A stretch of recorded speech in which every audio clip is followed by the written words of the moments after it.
Attention! Oh, hello there. I was born February 22nd, 1732 in Westmoreland County, Virginia. I was the first president of the United States and also known as the father of our country. Do you know who I am? Right, George Washington. My father passed away when I was 11 and I was not close with my mother. So, in 1746, when my half-brother Lawrence and his wife, Anne Fairfax, invited me to live with them in Mount Vernon. It was a welcoming invitation. There, I got my first job as a surveyor. Lawrence passed away in 1752. This left an opening in the militia. So, I took his place. Over time, I took command of the forces. After a while, I became tired of the wars. So, I went back home to Virginia. Anne had passed, so I had inherited Mount Vernon.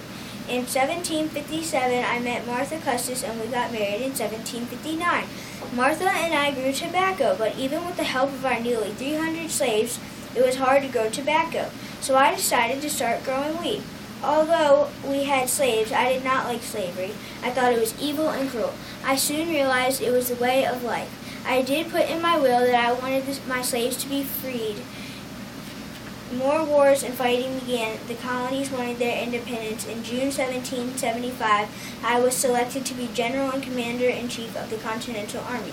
The war was from 1775 to 1783, defeating Cornwallis and his British troops of the Battle of Yorktown and how we got our independence. Not long after the war ended, I resigned from the Army and returned to my home in Mount Vernon. In 1789, I was elected president, and in 1792, I was re-elected president. I even helped plan building the White House. Sadly, I was the only president that did not get to live there. In 1797, my presidency ended. At that time, I was producing whiskey. By the end of 1799, I had produced nearly 11,000 gallons of my liquid gold, as we call it. On December 14th, 1799, I died at Mount Vernon of a throat infection.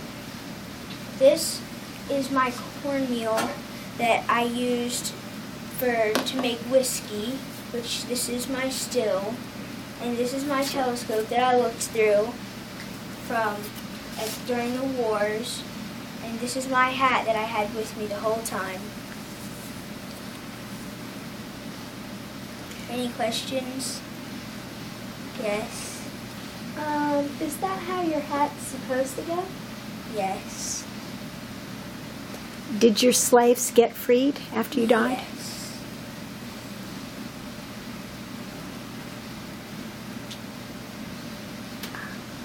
Thank you.